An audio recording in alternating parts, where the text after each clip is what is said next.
लुधियाना के सुनील और उसकी बीवी रीटा एक अच्छे और संपन्न परिवार से ताल्लुक रखते थे। एक दिन रीटा की भाभी उसके घर आती है। रीटा, तुझे तो पता है तेरा भाई कुछ नहीं करता, ऊपर से 2 बच्चों की जिम्मेदारी, बेटी भी बड़ी हो गई है। तू तो बुआ है, कुछ मदद कर सकती है तो कर देना। कहाँ पैसे हैं भाभी, बस समझ लो किसी तरह हम लोग भी दिन काट रहे हैं। 2 ही तो कार है और मेरी बेटी भी बड़ी हो रही है। अब उसके लिए कार लेनी है तो 10 लाख का खर्चा तो लग ही जाएगा। तभी वहाँ सुनील आ जाता है। अरे शशि, क्या है, तू हमेशा पैसों के लिए परेशान क्यों रहती है? वैसे क्या जरूरत थी बेटी की शादी इतने बड़े घर में तय करने की? अरे पैसे नहीं थे तो ऐसे ही कर देती कहीं शादी। इतने बड़े होटल में क्यों कर रही है शादी?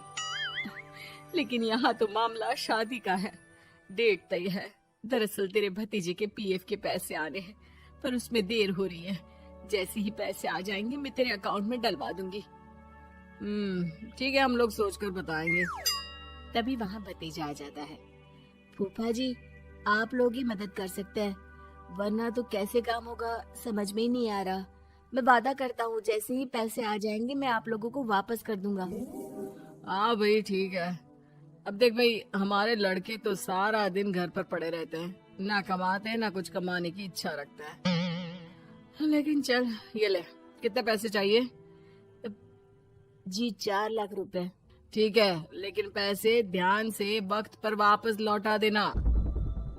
सुनील मुसीबत के वक्त बीवी के भतीजे की मदद तो कर देता है, लेकिन उन लोगों के जाने के बाद देख ले रीटा, तेरे मायके वालों ने मांगा तो दे दिया, वरना इन लोगों का मुझे कोई भरोसा नहीं है। अरे क्यों भरोसा नहीं है? इससे पहले तो कभी इन लोगों ने आपसे मदद भी नहीं ली। हाँ, ली तो नहीं, लेकिन पैसे की किल्लत ही रहती है ना इन लोगों के पास। अरे ठीक है ना, नहीं लौटा पाए तो भतीजे के ससुराल से निकाल देंगे। सुना है बड़े घर में शादी हो रही है। सुनील और रीटा पैसे तो दे देते हैं, लेकिन अगले रोज ही। हाँ भाई साले साहब, क्या हाल है? ठीक हूँ जीजा जी।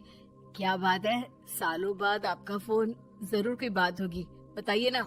अरे वो तेरी बड़ी भाभी आई थी, बेटी की शादी कर रही है ना, तो पैसे लेने के लिए मैंने दे दिए 4 लाख। सोचा भाई किसी गरीब की बेटी की शादी हो रही है, पुण्य मिल जाएगा। अच्छा किया जीजा जी, उनका बेटा बहुत मेहनती है, जल्द ही लौटा भी देगा। वहीं रीटा भी फोन करके हर किसी को पैसे देने की बात करती है। रीटा की भाभी शशि के पास उसके भाई का फोन आता है। तूने सुनील से पैसा लिया है क्या? नहीं भाई, सिर्फ बात की है, बोल तो रहा है कि दे देगा।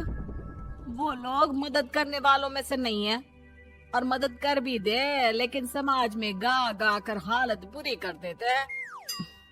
अब गाने दीजिए ना भाई, मैं क्या कर सकती हूँ, मेरे पास कोई ऑप्शन भी तो नहीं है।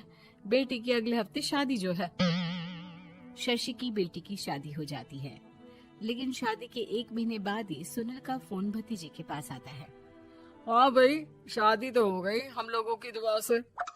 अब देख, ऐसा ही फायदा होता है पैसे वाले रिश्तेदार हो तो। तेरे वक्त पर हम कैसे खड़े हो गए थे, लेकिन अब पैसा लौटा दे भाई। जी, मैंने पीएफ के लिए अप्लाई कर दिया था, उसकी नोटिफिकेशंस मैं आपको भी भेज देता हूँ। मुझे लगता है 10 दिन में पैसे आ जाना चाहिए। जैसे ही पैसा आएगा मैं आपके अकाउंट में डाल दूंगा। और ना जी ना, कोई नोटिफिकेशन नहीं चाहिए, पैसा चाहिए, पैसा। ठीक है अंकल, बस 10 दिन का समय दे दीजिए। अभी हफ्ता भी पूरा नहीं होता कि भतीजे के पास उसके गांव के दूर के चाचा का फोन आता है। अरे बेटा, क्या बात है, सुनील के कोई पैसे ले रखे हैं तो दे क्यों नहीं देता? हाँ चाचा जी, बात तो हुई थी, 10 दिन का वक्त मांगा है, उम्मीद है हो ही जाएगा। अरे फोन कर रहा है, रोज बता रहा था कि बेटी की शादी में मदद की थी। अब क्या है ना, भले ही शादी 10 दिन रोक देते, लेकिन सुनील से मदद नहीं लेनी चाहिए थी। याद है ना, मधु की मदद करके कितना बदनाम कर दिया था उसने पूरे घर को सोसाइटी में। हाँ चाचा जी, मैं भी यही सोच रहा था कि उन लोगों से मदद नहीं लेनी चाहिए थी। कई लोगों के फोन आ चुके हैं। वहीं रीटा अपनी भाभी को फोन कर देती है। क्या है भाभी, कब पैसे लौटाओगी? पता है ना ये कितना बोल रहे थे, तुम्हारे बोलने पर मैंने पैसे दिए हैं। भाभी अब तो आपके बेटे की कार बेच दो और हम लोगों के पैसे दे दो। अरे लेकिन रीटा, बात तो 3 महीने की हुई थी ना, अभी तो 2 महीने भी नहीं हुए पैसा लिए, थोड़ा तो सब्र करो। नहीं नहीं भाभी, वैसे मेरा बेटा टिक्कू आ रहा है आप लोगों के घर रहने के लिए, उसको अच्छे से खिलाना पिलाना, समझी?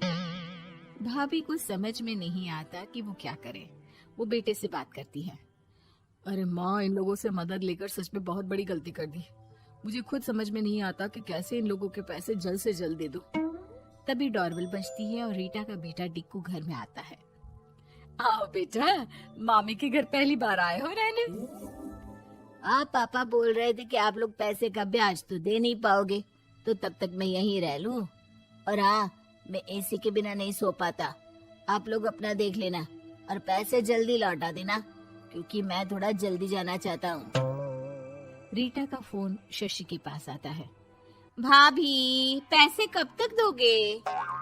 बेटे की विदाई के बाद शशि के घर का माहौल बिल्कुल बदल जाता है। वो हर वक्त बेटे से उसके पीएफ के पैसे पूछती, और पीएफ यानी कि सरकारी काम। आजकल में पूरा 1 महीना और बीत जाता है। भाभी, मैं और ये अमेरिका जा रहे हैं, घूमने के लिए पैसों की बहुत जरूरत है। रीटा, मैं पूरी कोशिश कर रही हूँ कि जल्द से जल्द पैसे का इंतजाम कर दूं, लेकिन पक्का नहीं बोल सकती। तभी सुनील का फोन भतीजे के पास आता है। देख माना 3 महीने की बात हुई थी पैसे लौटाने के लिए, लेकिन अभी मुझे पैसों की काफी जरूरत है। मैं अमेरिका जा रहा हूँ, तो पैसे मैंने किसी से ब्याज में पकड़ लिए हैं। तू हर महीने 4 लाख का 20,000 ब्याज डाल देना मेरे अकाउंट में। सुनील फोन रख देता है, लेकिन भतीजा काफी परेशान हो जाता है। वो ऑफिस से शाम को घर आता है कि माँ पूछती है, क्या हुआ बेटा? बेटा माँ को सारी बात बता देता है। माँ भगवान के सामने हाथ जोड़कर खड़ी हो जाती है और रोने लगती है कि तभी बेटे का मोबाइल पर मैसेज बजता है। माँ, पीएफ के पैसे आ गए। और वो ऑनलाइन ही सुनील के पैसे वापस कर देता है। भला हो भगवान का। लेकिन आज एक बात तो समझ में आ गई, मदद हमेशा उन लोगों से लो जो मदद के बदले आपसे मदद में दी गई रकम ही वापस लें, ना कि समाज में आपकी इज्जत।